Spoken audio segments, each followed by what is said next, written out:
diisi oleh honorer. Saya kasih gambaran kecilnya. Itu jumlah tenaga honor di DKI Jakarta 75% honorer di Dinkes Kesehatan, 25% yang ASN. Percuma regulasi disiapkan tapi implementasi diserahkan ke pemerintah daerah, tapi tidak ada pengawalan di situ. Ada titipan dari ini, titipan dari itu. Kita percuma, yang jadi korbannya kita yang sudah mengabdi puluhan tahun. Kita menunggu keseriusan Komisi 2 dengan membuat pansus. Melalui pansus kita menunggu kabar gembira dari seluruh honorer, tidak hanya kesehatan, seluruh honorer diangkat menjadi ASN. Ya, ASN PNS melalui apapun itu, melalui PP khusus, impres atau segala macamnya. Kita tunggu. Jangan sampai ada honorer yang digantikan posisinya oleh pelamar umum. Itu harus dikawal betul-betul. Tidak ada honor, tidak ada titipan. Ini harus dipastikan. Karena kita di lapangan itu sebetulnya regulasi udah disiapkan, implementasi regulasi ini yang harus dikawal juga sama pemerintah. Percuma regulasi disiapkan tapi implementasi diserahkan ke pemerintah daerah, tapi tidak ada pengawalan di situ. Ada titipan dari ini, titipan dari itu. Kita percuma, yang jadi korbannya kita yang sudah mengabdi puluhan tahun. Kalau kita bicara beban kerja, tenaga kesehatan, non tenaga kesehatan yang bekerja di Fasiankes, itu tidak kecil beban kerjanya, resiko kerjanya. Kita hitung berapa tenaga kesehatan yang meninggal dunia pas pandemi. Tidak sedikit. Apa pemerintah menjadikan itu sebagai pertimbangan? Enggak. Harusnya itu dijadikan pertimbangan. Kita menunggu keseriusan Komisi 2 dengan membuat pansus. Melalui pansus kita menunggu kabar gembira dari seluruh honorer, tidak hanya kesehatan, seluruh honorer diangkat menjadi ASN. Ya, ASN PNS melalui apapun itu, melalui PP khusus, impres atau segala macamnya. Kita tunggu.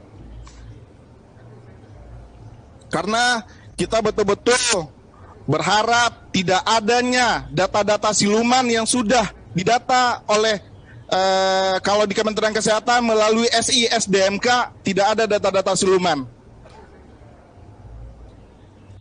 Baik, mungkin cuma itu dari saya. Mudah-mudahan itu betul-betul mendapat kepastian khusus. Kita memperjuangkan 3 poin: kesejahteraan, kepastian status, dan juga regulasi. Terima kasih pimpinan sidang.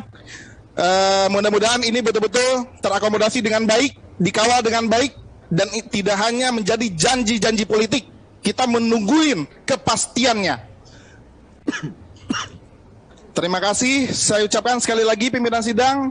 Saya akhiri. Wassalamualaikum warahmatullahi wabarakatuh. Waalaikumsalam warahmatullahi wabarakatuh. Terima kasih Pak Ketua Umum. Nggak apa-apa, kita terima.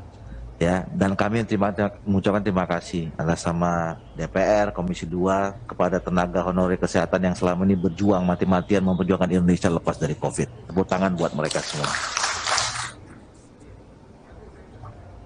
Ketua Ikatan Honorer K2 Polri, silakan, 5 menit. Assalamualaikum warahmatullahi wabarakatuh. Shalom, salam sejahtera bagi kita yang hadir di sini. Bagi kita orang Batak, terima salam saya. Horas! Horas! Horas! Horas buat Bapak Junimat Girsang. Izinkan Pak, saya memperkenalkan diri saya. Nama saya Herawati Ginting dari Polres Simalungun, Pak. Polda Sumatera Utara. Mejuah kita kerina. Izin Pak, kami dari honorer kategori 2 Polri, Pak, ingin menyampaikan aspirasi dari semua rekan-rekan kita seluruh Indonesia, Pak. Izin Pak, kami hanya berjumlah 2.190 orang, Pak. Dan pada tahun 2016 sudah diverifikasi dan validasi, bahkan SSDM Mabes Polri sudah mengajukan ke Menpan.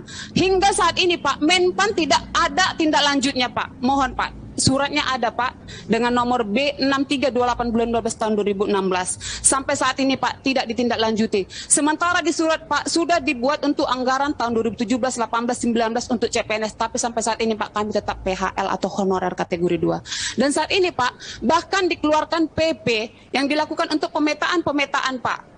Sehingga dipisah-pisahkan Pak, ada yang jenjang pendidikan SD, SMP, SMA, sarjana, diutamakan yang sarjana Pak. Sementara yang SMA, SD, SMP ini Pak sudah memahami apa tugasnya. Jadi kami mohon Pak, dibantulah kami honorer kategori 2 Polri ini Pak. Jangan dipilah-pilah Pak, hanya 2.190 orang. Diangkatlah tahun 2022 ini menjadi PNS, bukan P3K. Diangkat secara tes prioritas Bapak.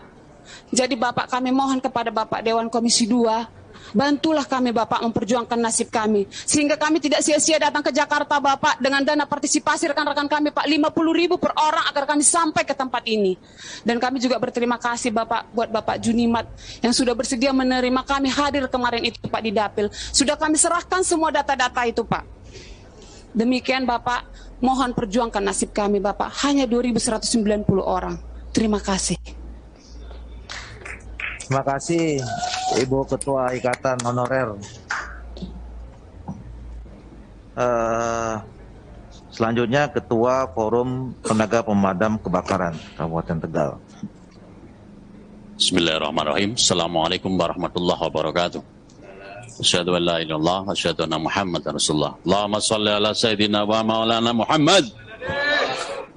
Yang saya hormati pimpinan Komisi 2, izinkan kami dari Honorer Pemadam Kebakaran Kabupaten Tegal yang alhamdulillah hari ini bisa diantar langsung oleh beliau Bapak Agung Widiantoro, anggota Komisi 2 dari Brebes. Terima kasih Pak Agung. Kami juga diantar langsung oleh anggota dari fraksi Golkar DPRD Kabupaten Tegal. Terima kasih Pak Jenny yang hari ini hadir juga. Izinkan kami menyampaikan beberapa hal. Yang pertama adalah anggota kami sedikit Pak, hanya 36 orang yang belum diangkat sebagai pegawai negeri sipil, hanya 36 orang. Dan kebetulan Bupati Tegal sudah menyampaikan formasi sejumlah 36 juga. Tetapi melihat juklak-juknis yang ada, yang disampaikan oleh Menteri Pan-RB, sepertinya itu akan menghambat teman-teman kami yang sudah puluhan tahun mengabdi di pemadam kebakaran. Jadi kami berharap bahwa Komisi 2 sebagai bapak kami yang terakhir di Indonesia ini bisa memperjuangkan nasib 36 orang ini, agar pertama adalah diprioritaskan untuk menjadi pegawai negeri sipil di Kabupaten Tegal, toh hanya 36. Kalau menerima orang lain yang di luar 36, itu ongkosnya lebih mahal. Pertama, mereka yang 36 ini sudah 20 tahun mengabdi sebagai pemadam kebakaran. 20 tahun mengabdi itu kalau dihitung diklat, itu udah miliaran Pak. Miliaran. Dan mereka juga memiliki tingkat keterampilan yang luar biasa, meskipun gaji mereka hanya 62.000 per hari. 62.000 per hari. Kemudian dengan tingkat keamanan dan resiko yang luar biasa, setiap hari ada kebakaran, tetapi tanpa pelindung baju pemadam kebakaran yang memadai. Sehingga mohon dengan sangat agar Ketua Komisi 2 bisa memperjuangkan kami semuanya 36 ini diangkat langsung sebagai pegawai negeri sipil di Kabupaten Tegal. Saya kira itu Bapak Ketua Komisi. Bapak bisa mewakili tenaga damkar seluruh Indonesia atau cuma Kabupaten Tegal aja? Ada nggak yang sama kayak gini? Ada Pak. Ada Pak. Hampir semua pemadam kebakaran Kabupaten Tegal kan di seluruh Indonesia juga bernasib sama Pak. Ya, oke. Siap. Makasih. Kami kira itu Pak dari kami, tidak ada lagi tempat bagi kami untuk mengadu kecuali di DPR RI Pusat Jakarta. Dari kami cukup sekian. Terima kasih. Assalamualaikum warahmatullahi wabarakatuh. Assalamualaikum warahmatullahi. Terima kasih Ketua Forum Tenaga Damkar Kabupaten Tegal. Tadi tenaga honorer Kemenkes berapa jumlahnya total? Bisa terdata nggak? Kalau untuk secara nasional honorernya itu kurang lebih yang kemarin yang divalidasi melalui SIDMK itu 255.249. Oke. Itu yang terdata. Oke. Belum lagi yang terdata. Baik. Baik. Ya. Jadi 255.000, 90.000, 2.000 Nah, itu nanti memang urusan Komisi 2. Kalau yang 36 Kabupaten Tegal itu urusan Pak Agung aja. Gini, pimpinan. Sama Pak Agung itu. Pimpinan, itu terkait dengan yang sudah lulus, kuotanya sudah diiyakan oleh Kemenpan begitu. Iya. Itu kalau 36 kecil lah sama Pak Agung itu. Iya kan? Kecil. Kalau yang ribuan baru nanti komisi. Kalau yang 36 Kabupaten Pak Agung beres itu. Betul, Ketua. Jadi Bapak habisnya langsung ketemu Pak Agung aja. Betul, Ketua. Pak Agung. Terakhir, Super itu. Ketua Umum Perkumpulan Honorer K2 Indonesia. Ini pamungkasan, ini induknya ini. Silakan, Pak. Alhamdulillah, Pak. Makasih banyak atas waktu dan kesempatan yang diberikan kepada kami, pimpinan sidang dan anggota Dewan Perwakilan Rakyat Komisi 2 yang saya hormati dan kami banggakan. Salam perjuangan kepada teman-teman honorer se-Indonesia. Hari ini kami berada di ruang Komisi 2 merupakan satu kehormatan bagi kami untuk menyampaikan apa yang menjadi keinginan masyarakat kami honorer. Kalau dari Pol PP tadi Pak sudah disampaikan, pemadam kebakaran juga pun sudah disampaikan persoalan keinginan. Satu keinginan kami semua adalah satu, ASN, pegawai negeri sipil ataupun P3K. Namun yang saya baca persoalan-persoalan yang ada saat ini terkait dengan honorer, saya kalau minta sedikit memflashback ke belakang bahwa persoalan honorer menjadi sorotan utama hari ini karena lahirnya PP 48 tahun 2005. Setelah lahir PP 48, seyogianya 48 Pak, 2005. Oh, dasar. Baru ya, Ya, kalau saat ini PP 49 tahun 2018. Jadi seyogianya kalau memflashback ke belakang bahwa seharusnya sudah tidak ada tenaga honorer. Kalau kemudian seluruh pemerintah menjadikan hukum menjadi panglima di negeri ini. Di dalam pasal 8 Peraturan Pemerintah 48 2005 jelas mengatakan bahwa sejak ditetapkan peraturan pemerintah ini, pejabat pembina kepegawaian dilarang mengangkat tenaga honorer ataupun sebutan lainnya kecuali ditetapkan dengan peraturan pemerintah. Nah, ini Pak yang harus kita garis bawahi. Kecuali ditetapkan dengan peraturan pemerintah. Kenapa lahir PP 43 tahun 2007 dengan PP 56 tahun 2012? PP 43 lahir tahun 2007 untuk menyelesaikan persoalan 59.000 yang tidak terselesaikan dengan PP 48 tahun 2005. Dasarnya ini Pak. Kemudian untuk menyelesaikan sebanyak 59.000 masukan dari pemerintah daerah pada saat itu memberikan bahwa masih ada tenaga honorer yang tidak dibiayai oleh APBD maupun APBN. Sehingga lahir Surat Edaran Menpan nomor 5 tahun 2010. Untuk mendata, disinilah cikal bakal lahirnya honorer. Honorer kategori 1 di Surat Edaran Menpan nomor 5 2010 ini membagi honorer kategori 2 dan honorer kategori 1. Tahun 2013 kami mengikuti tes sesama honorer pada saat itu. Kami tidak lulus sebanyak 438.000 kalau tidak salah. Kami tidak lulus itu bukan karena kami tidak mampu, tidak. Kami tidak lulus karena kami tidak punya siapa-siapa di sana, tidak punya koneksi. Sehingga kami lahir orang-orang yang walau alam kami tidak tahu. Kemudian setelah itu kami melakukan konsolidasi di komisi, di DPR RI, Komisi 2, Komisi 9, Komisi 10. Kemudian lahir Peraturan Pemerintah 49 tahun 2018 tentang manajemen P3K. Kami perkumpulan honorer kategori 2 memperjuangkan 1 yang bertugas, mereka yang melaksanakan tugas di Dinas Pendidikan sebagai guru, melakukan tugas sebagai tenaga kesehatan di Dinas Kesehatan, melakukan tugas penyuluh sebagai penyuluh, dan tenaga teknis administrasi lainnya. Sampai dengan saat ini keberpihakan PP 49 2018 yang turun kepada Perpres 38 2020 sampai pada perubahan kedua hari ini Kemenpan RB 1197 dan Kemenpan RB nomor 76 2022 tidak ada, Pak, keberpihakan dengan tenaga teknis. Karena apa, Pak? Tenaga teknis hari ini berbicara tentang jabatan yang bisa diisi oleh P3K. Di Perpres 38 sebanyak 147 jabatan tidak ada tenaga teknis. Kenapa tidak ada tenaga teknis, Pak? Ketersediaan jabatan di pemerintah daerah inilah yang jadi persoalan.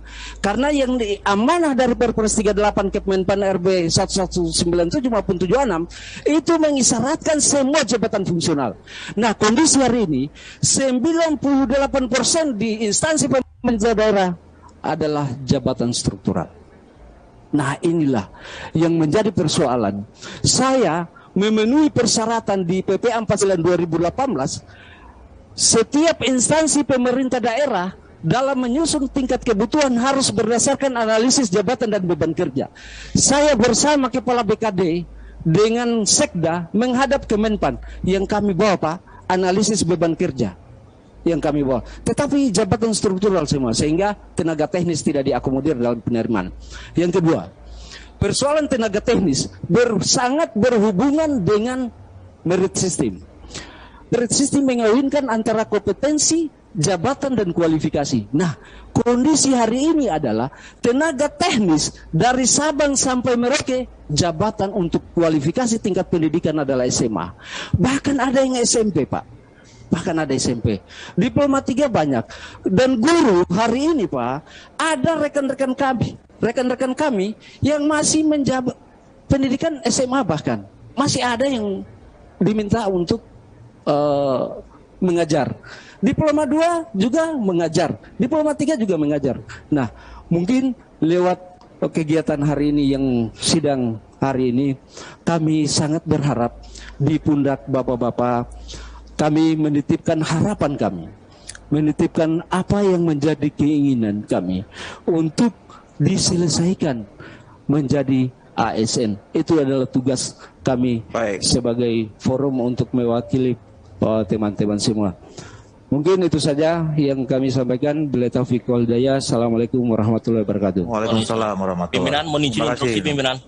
Pimpinan izin. Enggak, nanti kalau kebanyakan nanti nggak ada yang ngurusin loh sana tuh. Kalian mau diurus apa enggak? Mau denger aja atau kita mau ngurusin? Ini Bapak dari mana? Ya, saya dari Forum Nakes ingin menyampaikan keadaan sebenarnya saat ini, Pak, dengan SE Menpan yang terbaru yang bikin gaduh di lapangan, Bapak. Tulis saja nanti, tulis saja nanti. Ya. Kita 5 menit saja, Bapak. Mohon izin pimpinan. Berapa? 5 menit. Banyak kan? 3 menit. Oke, 2 menit. Oke, terima kasih pimpinan. Saya akan mencoba menyampaikan ini terkait dengan gaduh. Saat ini adanya surat edaran Menpan RB, Bapak, nomor B1511 M.SM 01 tahun 2022, di mana ini ada pendataan pemetaan tenaga honorer, di mana tenaga BLUD ini tidak didata, Bapak. Padahal sesuai dengan PP 49 tahun 2018, jelas-jelas dikatakan di pasal 99 ayat 1 ayat 2 bahwa status BLUD inilah yang paling punya hak legalitas yang kuat untuk menjadi diangkat P3K.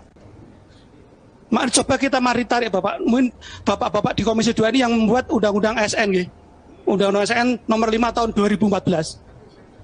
Di pasal 6 dinyatakan bahwa jenis kepegawaian ada 2, Bapak, PNS dan P3K.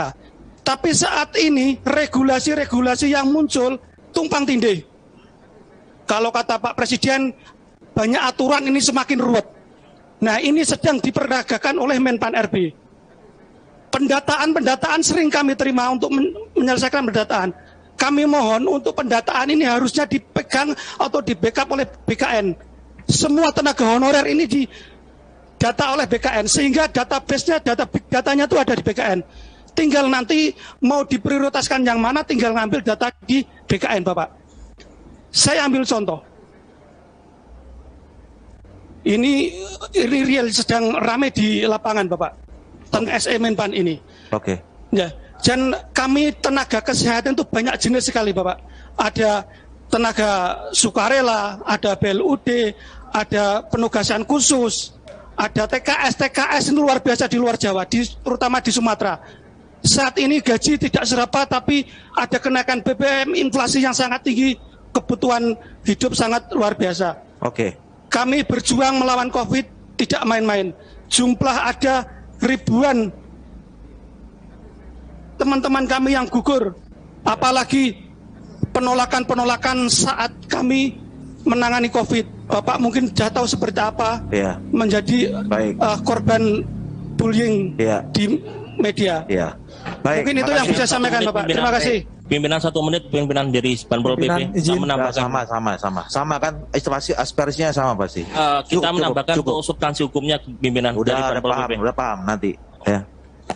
Mohon izin. Baik, Bapak Ibu sekalian, tadi kita sama-sama sudah dengarkan aspirasi dari 1, 2, 5 ya. Forum yang menyampaikan hampir sama, minta diperjuangkan supaya status mereka ini diperjelas oleh negara, oleh pemerintah.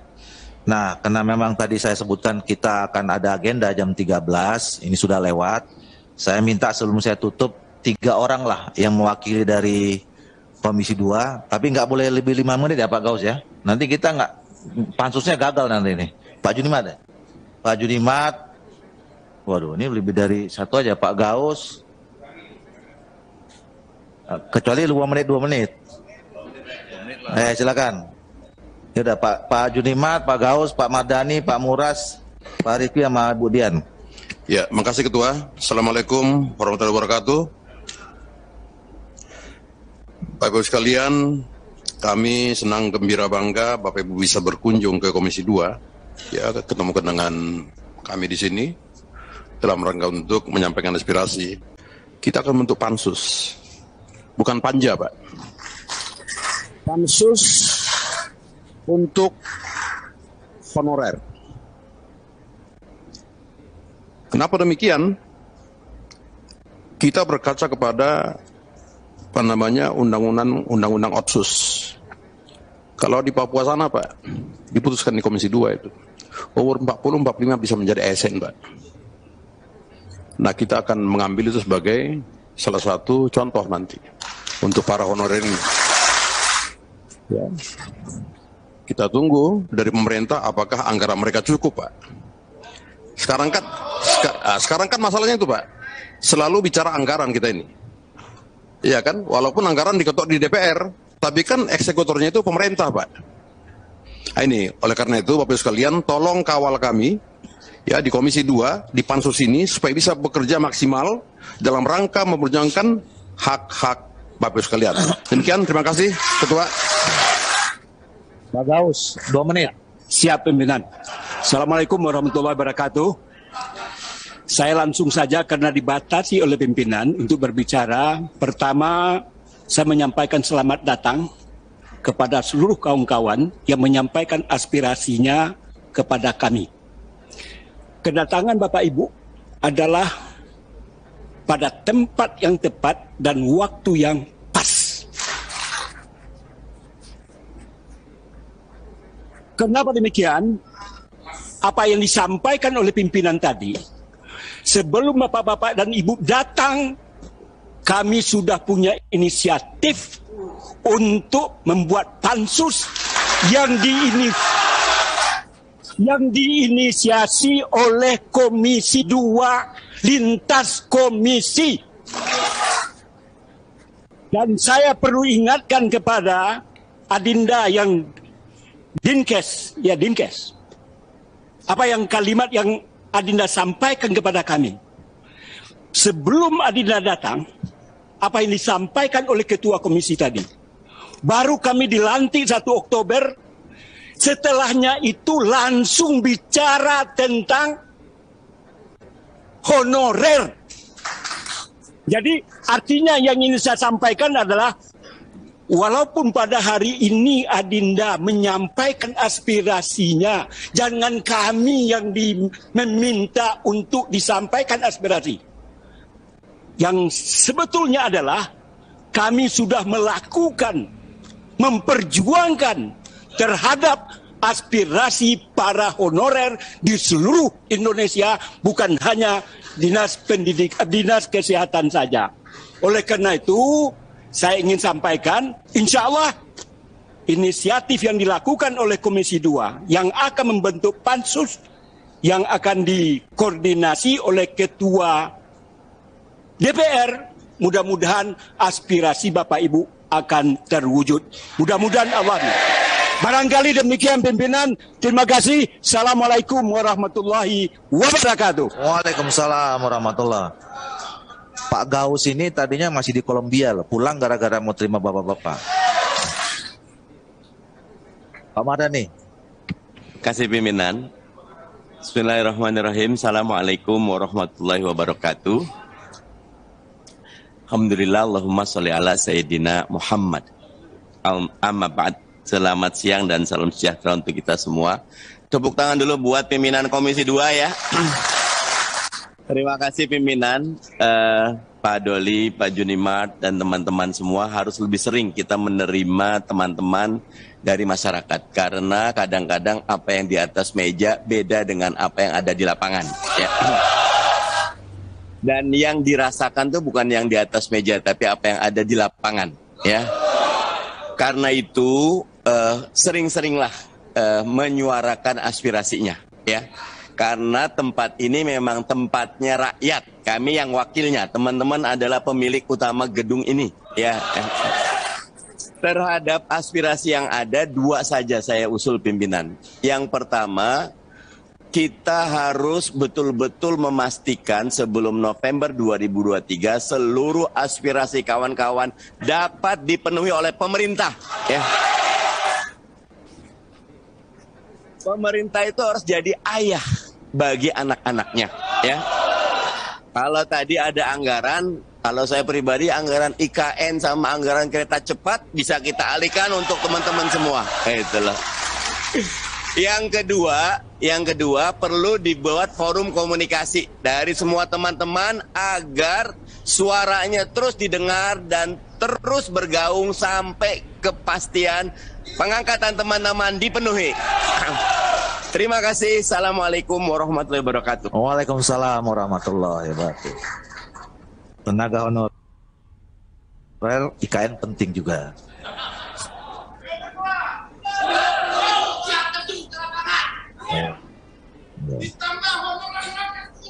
Ya.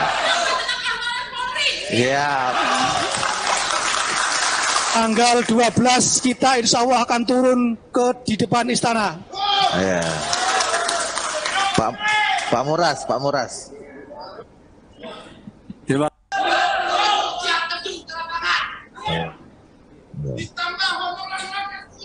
Ya. Ya. Tanggal 12 kita insya Allah akan turun di depan istana. Ya. Komitmen pemerintah itu sejak tahun 2005 itu terakhir pengangkatan honorer. Tahun 2005 PP 48 itu ada pendataan ada 920.702 tenaga honorer. Ini sejarah ini penting untuk Bapak Ibu ketahui, kira-kira gitu. Nah kemudian diangkat PNS secara otomatis dalam tanda kutip hanya seleksi administrasi. Bayangkan tahun 2005 untuk menyelesaikan saat itu supaya selesai dan nggak ada lagi. Semua bupati waktu itu minta ini yang terakhir, kira-kira gitu. Sama kayak hari ini yang terakhir, kira-kira gitu. Nah, yang terakhir terus setiap 5 tahun, setiap mau acara politik yang terakhir terus ini. Bayangkan 2005 yang terakhir diselesaikan, diangkat semua, totalnya adalah sangat besar waktu itu jumlahnya. Kita lihat ya. Sudah ada larangan pengangkatan non-ASN. Dan yang tidak memenuhi dari 920.000 itu adalah 60.000, Pak. Ada ya angkanya ya. Ini semalam kami nyocokin data dengan Pak Bima supaya kita ada data yang berbeda. Ini Pak Kementerian Keuangan ini perlu kita sampaikan juga. Nah, kemudian ada PP 56 tahun 2012. Pendaftaran di luar kriteria PP 48 2005 membengkak, setkan ini sisanya tinggal 60.000. Di data ulang bukannya 60.000 yang selesai, nambah 11 kali lipat. Jadi setiap ada pemberitaan pendataan itu langsung melonjak. Bukannya selesai yang terakhir tapi nambah 11 kali lipat. Nah, terdapat afirmasi dengan penurunan passing grade. Saya semalam diskusi, ini kan usulan teman-teman supaya passing grade diturunkan. Saya juga baru tahu selama jadi bupati 10 tahun, kalau passing grade-nya tahu nggak Bapak sekalian? Pak Bima dan Pak Harmen dan kita semua, Pak Deputi SDM, ternyata begitu diturunkan passing grade dari 100% ke 80, nggak ada yang masuk di luar Jawa. Diturunkan jadi 60, masih belum ada. Saya kaget Pak Ibu sekalian, untuk menampung ini Bapak tahu nggak berapa passing grade diturunkan? Diturunkan passing grade-nya tinggal 10%. 10%. 10%. Ini pun setelah diturunkan passing grade-nya 10%, itu ada yang tidak lulus 438.000. Bayangkan. Jadi lulusnya 209.000, yang tidak lulus 430.590. Ini sudah diturunkan 10%. Berarti dulu, bukan sekarang, mungkin ngangkutnya nih sembrono ini. Asal dimasukin. ASDP, anak saudara ponakan dan menantu ini. Yang ke depan insya Allah sekarang nggak ada, mudah-mudahan. Nah, bayangkan, passing grade jadi luar biasa. Nah, berikutnya Pak sekalian, ini sejarahnya biar tahu, biar yang marah-marah teman-teman, ini teman-teman saya cerita nggak jadi marah-marah kemarin ini. Nah, setelah 2012 ada Permen Pan RB 36 2018. Di mana seleksi CPNS bagi ex-THK 2 tahun 2012, nakes dan tenaga pendidikan.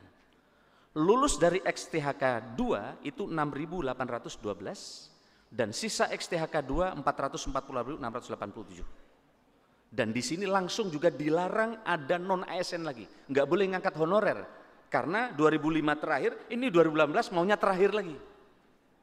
Sudah Pak, ini super terakhir 2018. Nah, kata Pak Bupati Darsma, itu terakhir bupati sebelum saya Pak, yang saya belum.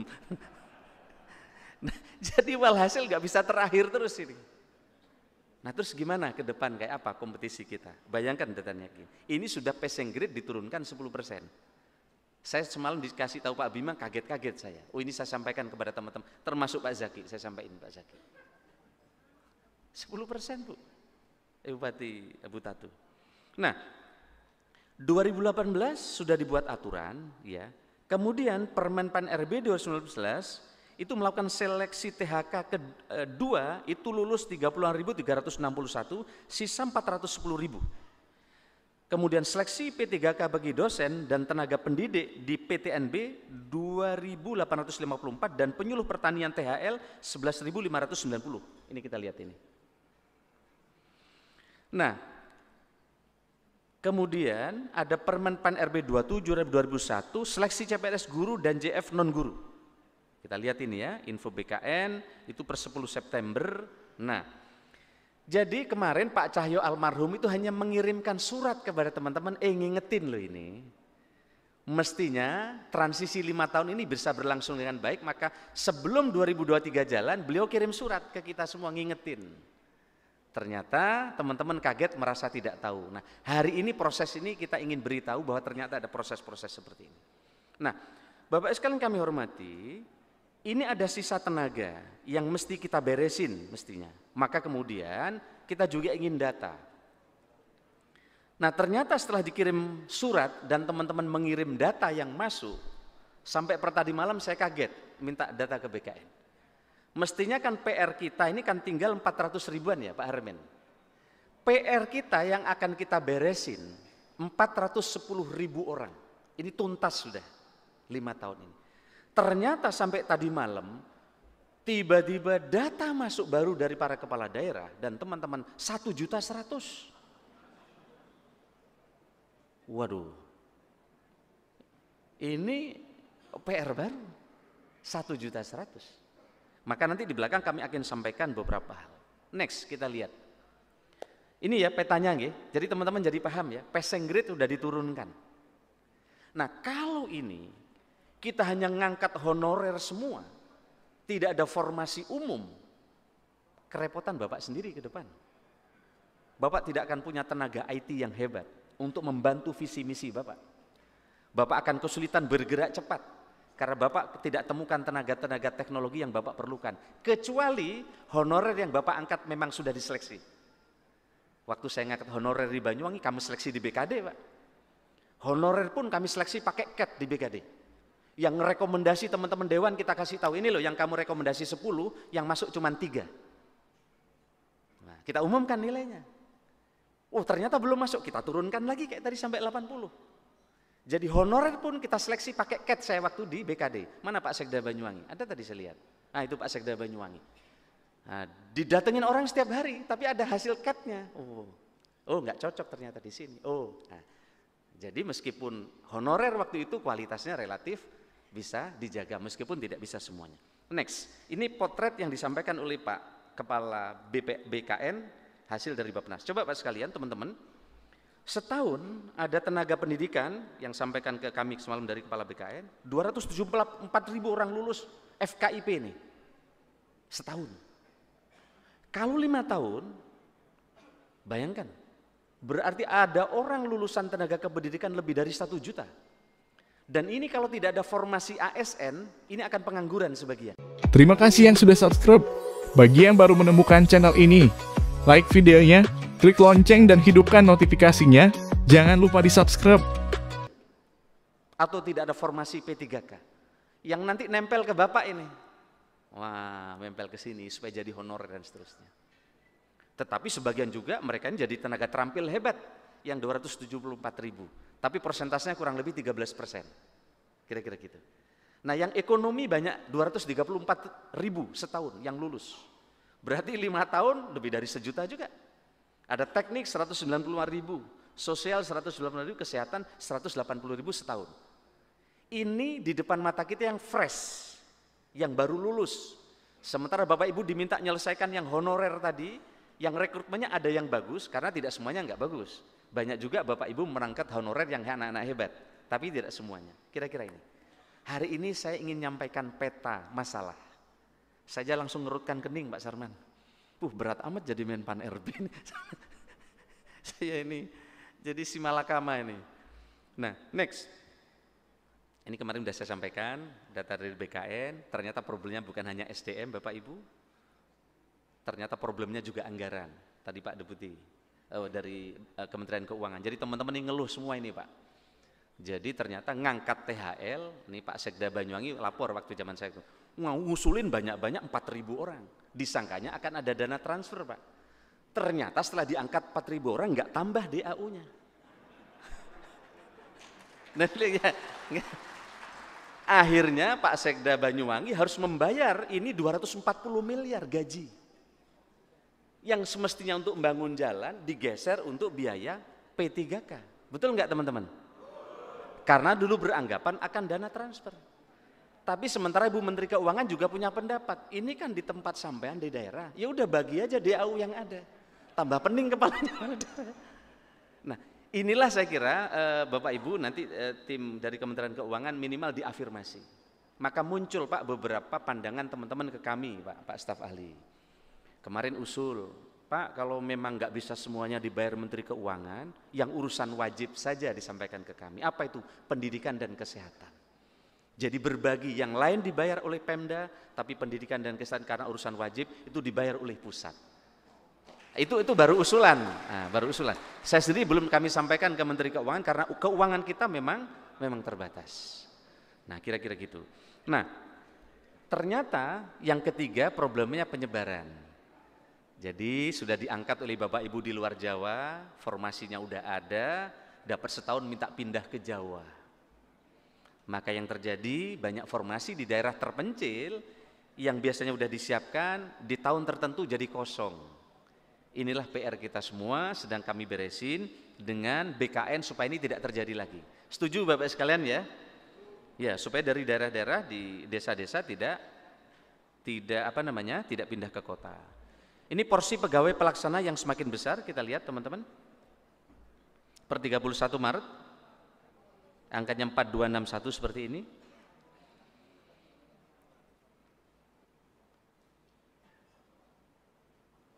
Pegawai strukturalnya kita lihat 9%, fungsionalnya 42%.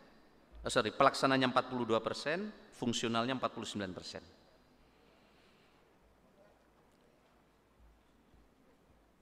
Next. Ini sama kayak tadi, potretnya masih di Jawa sangat menumpuk. Next terus. Terus ini kemarin teman-teman sudah ketemu dengan Apeksi dan Apkasi, silakan. Kita udah merumuskan beberapa kali, Bapak sekalian, nanti akan kita sampaikan, kita akan rakor dengan Bu Menteri Keuangan nanti, juga dengan Pak Mendagri, kita akan rakor berdasarkan masukan teman-teman untuk mencari alternatif-alternatif tadi. Jadi sebenarnya warning untuk pengangkatan non-ASN ini sudah lama. Tetapi ada fakta juga, kalau non-ASN ini tidak ada, pelayanan-pelayanan kita bisa terganggu di kabupaten kota. Kan gitu Bapak sekalian ya? Ini bisa mengganggu. Oleh karena itu nanti akan kami rangkum dan beberapa alternatif sudah kita siapkan. Kita sudah siapkan alternatif penyelesaian. Ada 3 skenario yang sedang kami sampaikan, akan bahas kepada kementerian terkait dan anggota dewan yang terhormat. Skenario 1 diangkat seluruhnya menjadi ASN. Tapi ini akan menjadi beban yang berat bagi negara. Dan kompetensi birokrasi kita juga tentu akan ada problem di beberapa titik yang ketika rekrutmennya kualitasnya tidak diperhatikan. Yang kedua, diberhentikan seluruhnya. Tapi juga ada opsi jalan tengah yang ketiga adalah diangkat sesuai dengan prioritas. Nah, yang lain bukan tidak prioritas tapi nanti diselesaikan secara bertahap. Ini opsi yang terus kami lakukan pendalaman, nanti kami juga akan rapatkan dengan Ibu Menteri Keuangan. Juga semalam kemarin lusa kami sudah ketemu dengan Komisi 2 DPR RI, mungkin nanti juga dengan Komisi 11 karena kaitannya dengan anggaran, dan ini tidak bisa berdiri sendiri. Pertanyaannya Bapak sekalian, apakah jika diselesaikan tahun ini menjamin berikutnya tidak akan ada lagi seperti yang 11 kali lipat tadi? Oh, tidak tahu Pak, urusan Bupati setelah saya kan gitu. Ini masalah Pak Bupati Sumatera Utara ini. Aduh. Nah, kita nanti akan dialog, saya minta nanti para dirjen dan Pak Kepala BK nanti. Next. Nah, Pak saya hormati, terakhir, ini slide terakhir. Setelah melihat perkembangan ya, pendataan tenaga non-ASN sampai tadi malam, ternyata setelah kita diskusi dan mendapatkan masukan dari BKN dan beberapa pihak, terdapat indikasi bahwa data yang diinput tidak sesuai dengan surat edaran Menteri Pan-RB nomor B1511 2022. Ya. Data yang masuk akan diverifikasi dan diaudit ulang, ya. Data yang masuk akan diverifikasi dan diumumkan secara transparan oleh instansi pemerintah pengusul untuk memastikan nama-nama yang terdapat memenuhi syarat. Karena banyak nama ini kalau dipaksakan masuk, ini membuat ketidakadilan dengan mereka yang sudah 10 tahun menjadi honorer, tiba-tiba dikalahkan dengan yang baru masuk. Ya. Maka oleh karena itu, kepala daerah selaku PPK, kita akan kirim surat ulang ke Menpan RB untuk melakukan audit ulang yang ditandatangani oleh kepala daerah dan sekda, dan sekaligus kepala daerah untuk memberikan surat pertanggungjawaban mutlak jika data tidak benar nanti akan punya konsekuensi hukum. Surat ini akan kami luncurkan besok atau dalam minggu ini. Untuk semua data yang telah dikirim ini tidak berlaku kecuali data yang telah diaudit ulang oleh kepala daerah dan ditandatangani oleh kepala daerah dan sekda, dan kemudian beliau menandatangani surat pertanggungjawaban mutlak. Ini untuk menjaga ketidakadilan terhadap mereka yang sudah antri lama disalib hanya karena soal administrasi yang dikeluarkan oleh pihak yang ada di tingkat kabupaten kota. Ibu dan saya hormati, dan data ini akan diawasi oleh BPKP. Kami akan minta BPKP mengawasi data ini, apakah benar mereka yang diusulkan sudah sesuai dengan syarat-syarat yang kita edarkan kepada Bapak Ibu dan saudara saya sekalian. Jika nanti yang Bapak usulkan ternyata tidak sesuai dengan surat yang kami kirim, nanti BPKP akan mengaudit dan itu akan ada konsekuensi hukum. Ini sebagai upaya yang sungguh-sungguh dari kami, ingin memetakan data yang sesungguhnya ada berapa. Jangan-jangan datanya tidak sampai 1 juta. Oh, jangan-jangan datanya cuma 600.000 dan ini bisa kita beresin tahun ini. Kira-kira begitu. Setuju Bapak sekalian ya? Baik. Saya kira ini dari saya yang bisa kami sampaikan.